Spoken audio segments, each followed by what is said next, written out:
Hello प्यारे दोस्तों, easy tricks में आपका स्वागत है। दोस्तों इस वीडियो में हम लोग देखेंगे नियुक्तियां 2021 का जो नियुक्तियां होगी उसको देखेंगे। जो करंट अफेयर का इंपॉर्टेंट पार्ट है, बहुत ही बार एग्जाम में पूछा जाता है। इसको दोस्तों मैं 15 पार्ट इसमें लिया हूं, 15 टोटल। नेक्स्ट पार्ट में मैं 15 फिर से लेकर आऊँगा, टोटल कवर हो जाएगा, इससे बाहर नहीं आएगा। मैं गारंटी ले रहा हूँ, इसको आपको याद करवा दूंगा, आपको रिलेट करवा के सारा चीज़ आपको टिप्स पे याद करवा दूंगा। तो दोस्तों चलिए इस वीडियो को स्टार्ट करते हैं। पहला, RBI के गवर्नर। दोस्तों अगर आप भूल जाओगे तो डायरेक्टली याद कैसे रहेगा। देखिए RBI में क्या होता है, एक्चुअली सारे बैंकों का वो हेड है, आप ये बोल सकते हो। उसके बाद बहुत सारा पैसा, अगर जिसके पास पैसा रहेगा उसके पास शक्ति भी रहेगा। आपके पास बहुत दूसरा कुछ अगर रहेगा ना तो शक्ति नहीं हो सकता, लेकिन पैसा रहेगा तो आपके पास शक्ति हो सकता है। तो बस आपका यहाँ आंसर हो जाएगा कि RBI का गवर्नर कौन है, जिसके पास शक्ति होगा तो शक्ति कांत दास हो जाएगा। अगला, मुख्य चुनाव आयुक्त, चीफ इलेक्शन कमीशन कौन है, ठीक है, सुनील अरोड़ा। कैसे याद रखना है, देखिए सुन लीजिए इलेक्शन आ रहा है, रोकड़ा है तो बताइए, तभी आपको इलेक्शन में जीत पाओगे। बस आंसर आ चुका है।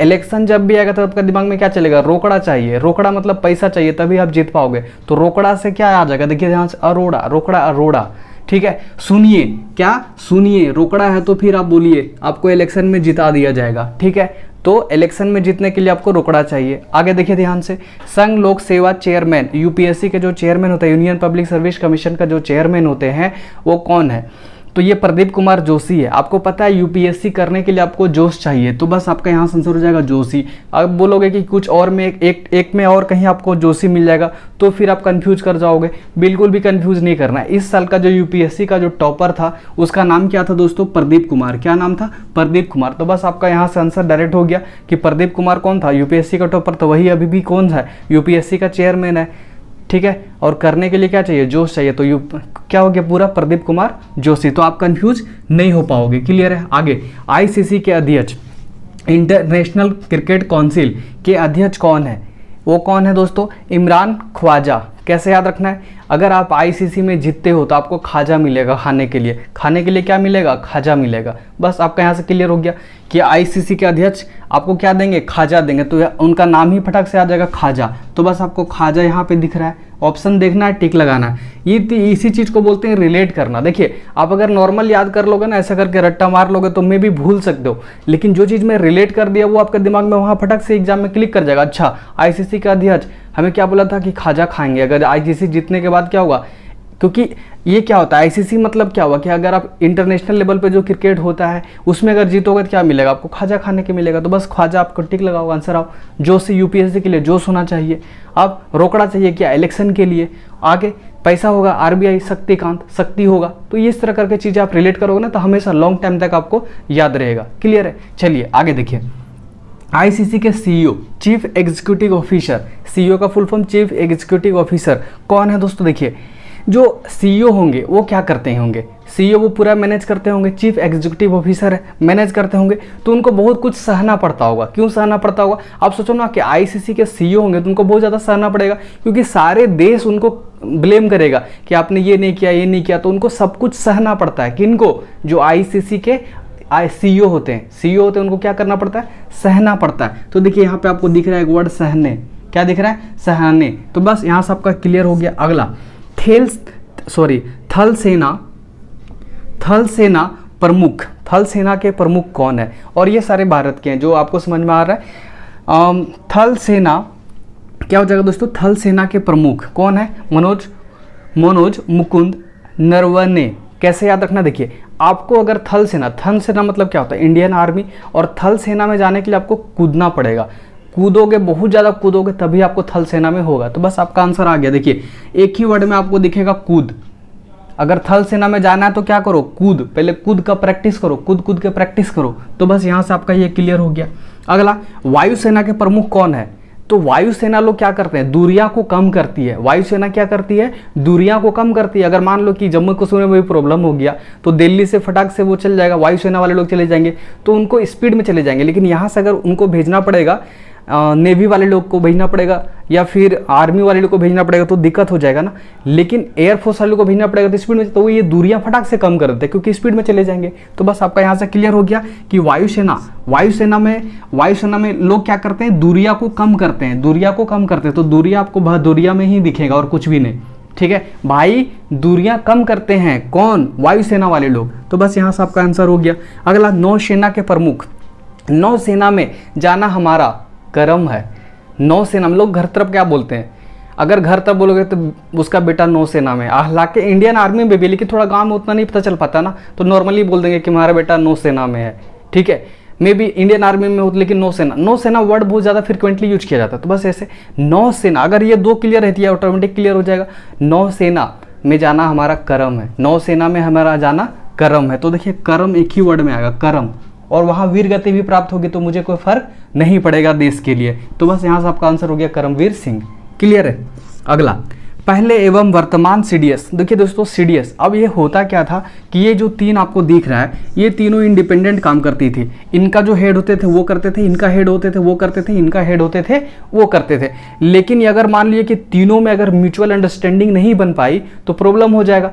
तो इसीलिए तीनों को म्यूचुअल अंडरस्टैंडिंग बनाने के लिए हमें नया एक बनाया गया ऑर्गेनाइजेशन बोल सकते हो, बनाया गया। उसका नाम क्या है? सीडीएस।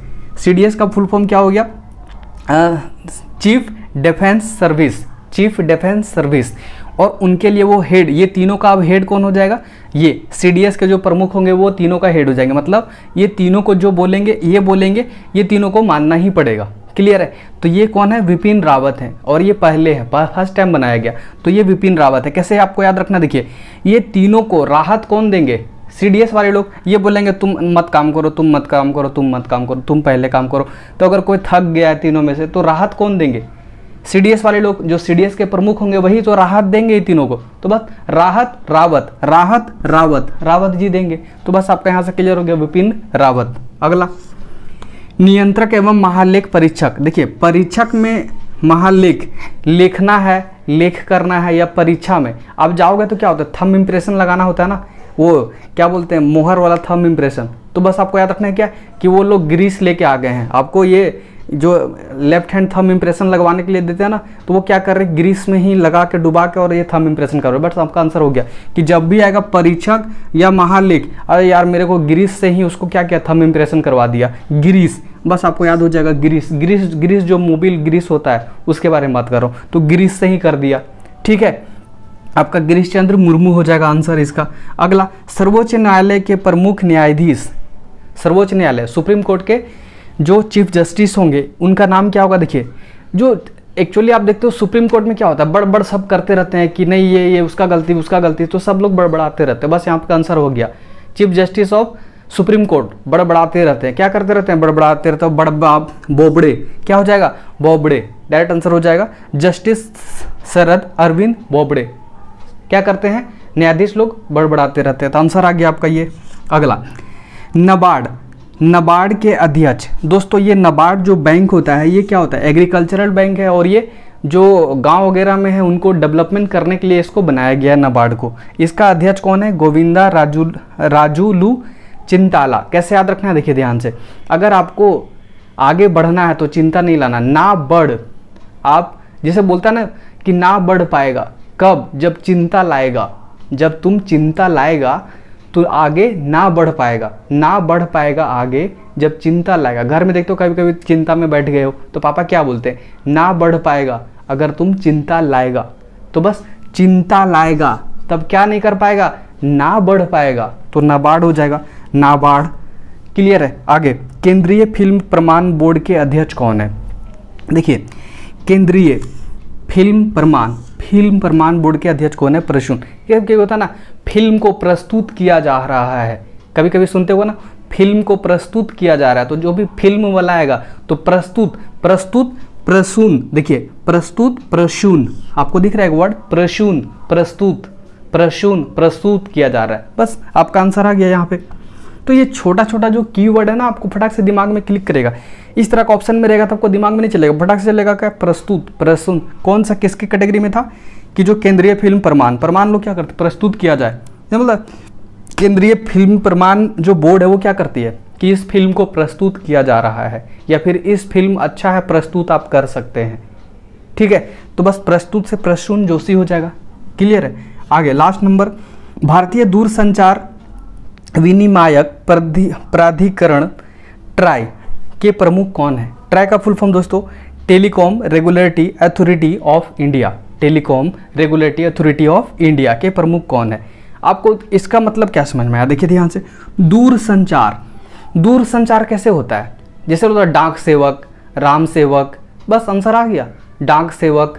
डाक सेवक क्या करता है? दूर संचार को कम करता है, दूर संचार करता है, दूर संचार। डाक सेवक पढ़े होगे, डाक सेवक। तो देखिए राम सेवक, बस आंसर आ गया। जब भी आएगा क्या? दूर संचार, तो दूर संचार से डाक सेवक, राम सेवक। देखो सेवक, सेवक सर्विस, सेवक याद आ गया, राम सेवक शर्मा। क्या हो गया? राम सेवक शर्मा। तो मेरे ख्याल से दोस्तों आपको ये 15 याद हो गया होगा, बहुत ही आसानी तरीके से आपने याद कर लिया होगा। नेक्स्ट पार्ट में मैं कोशिश करूंगा 15-16 और लाने का, ताकि इससे 18 कवर हो जाए। मैं छोटा छोटा चीज़ नहीं लाया हूँ। जैसे बहुत लोग प्रधानमंत्री के बारे में, प्रधानमंत्री कौन है, राष्ट्रपति कौन है, वाइस प्रेसिडेंट कौन है, तो ये सब करने की जरूरत नहीं। ये सब तो आपको टिप्स पे याद रहता है, बर्थडे न्यूज़ में रहता है, तो इसको याद करने का जरूरत नहीं है।